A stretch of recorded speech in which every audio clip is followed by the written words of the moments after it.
Following the good run by Cook, here's another 1st and 10.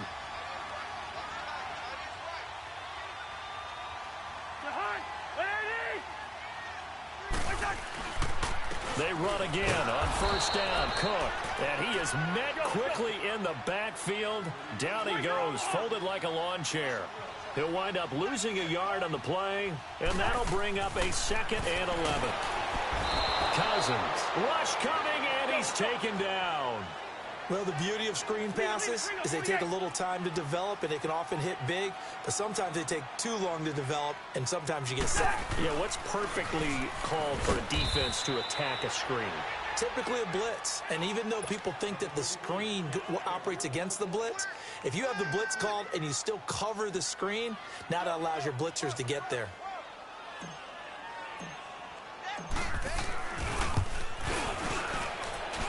Bailey able to knock it through. And they push the lead up to a touchdown now at 10-3. Now from a defensive perspective, though, I think maybe they're saying, hey, we did what we needed to do, kept this a one-score game. Yeah, without a doubt, because they were able to bleed some time off the clock, right? Put themselves in a good position, but it's not out of reach yet, okay? Being able to hold them to a field goal means that they do have a chance to come back and win this game. And now Baltimore gets set to take the field. And there are parts of their last drive they'd like to emulate. And, of course, they'd like to forget the ending, the interception. But they did put together, Charles, a nice sustained drive to get him down the field. Yeah, and unfortunately for them, the only thing that matters is part 2, right? Because once they threw the interception and finished off the drive, that does them no good to go back and say, well, you know, we had a good one going. Finish things off. That's the only way you can get it done. Throwing to start the drive, but that one incomplete. He couldn't quite hold it. Got hit. Ball pops out. Incomplete. Line of scrimmage. Again, the 25. 2nd and 10.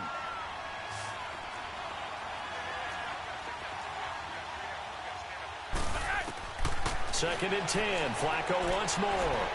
He's going to go for a big play down. Well, this is taken in. It's complete. And they're going to have this across midfield and inside the 45. That goes for a gain of 31.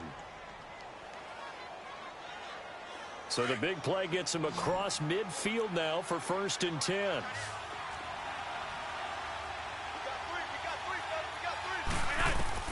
First and 10, and Flacco looking to throw. Looking deep downfield. And, a crusher there as it's intercepted. Picked up by the former first-rounder Trey Waynes.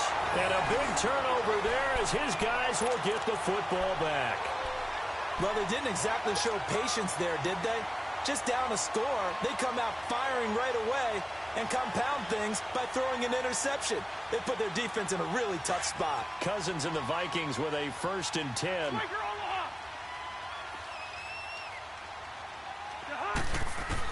Following the interception, Cousins flush to his right. And they're able to bring him down at the 20. Nice work to get 7 out of that, and it's 2nd down. Now, that was not a bad scramble there on 1st down. He didn't force it, nor did he throw it away. He was able to take off, and now he made it a very manageable 2nd and short.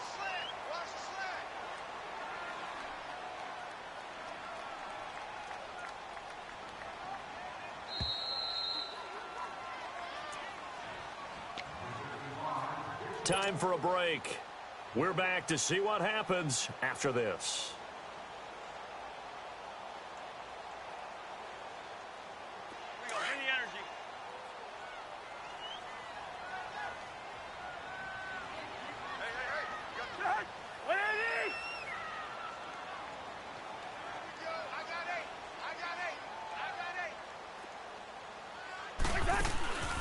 They'll run it now out of the gun.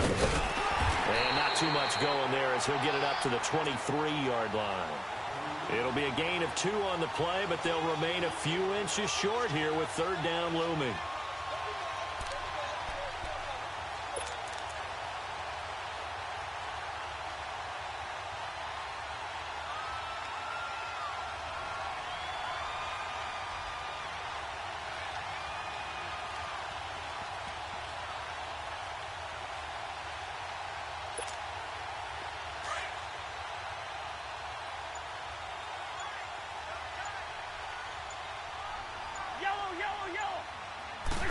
Cousins on the keeper.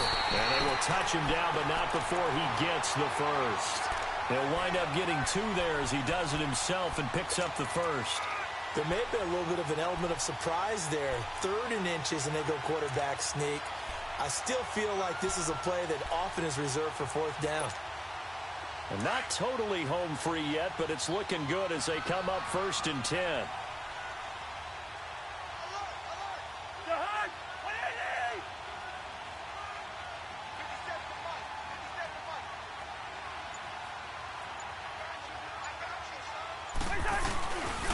They run it for the first time with a backup Murray.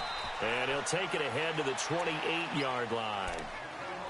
And now the Raven defense going to call a timeout as they stop it here with just under 40 seconds to go in the game. Yellow, yellow. Ready, in there. Yellow, yellow. Yellow, yellow.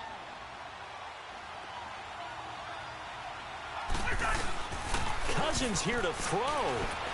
He's going to float this one deep right side. And that is caught one-handed. Oh, my, he pulled it in. A big pickup there, and without question, that should be more than enough to wrap this one up. Well, it's one thing to grab it with one hand, but when you make a catch of that distance, quite another. Yes, sir. I mean, that one right there, we keep talking about the high-flying antics that we're seeing from receivers nowadays. Doesn't matter what spot they start in. But when it actually does happen in the heat of battle, it brings me right out of my seat.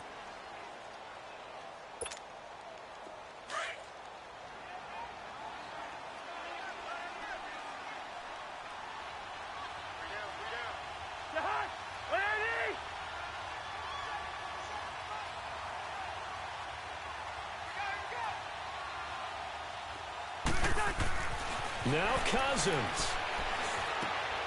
Now they go screen. It's complete. And he'll take it down here just shy of the 15 at the 16-yard line. And a timeout comes in. The whistle's blown with 3 seconds remaining. For a second there, I thought that might break big. Screen pass. Looked like it was coming together. Looked like there was an opening. Still, ended up with a solid game.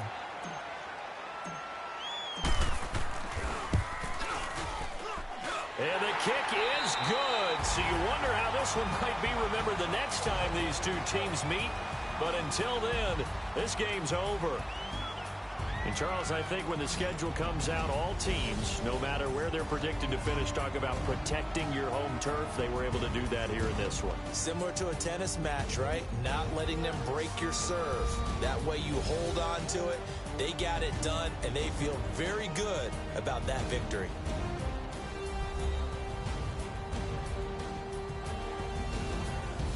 So that'll do it for us. For Charles Davis and all our crew, I'm Brandon Gaudin. You've been watching the NFL on EA Sports.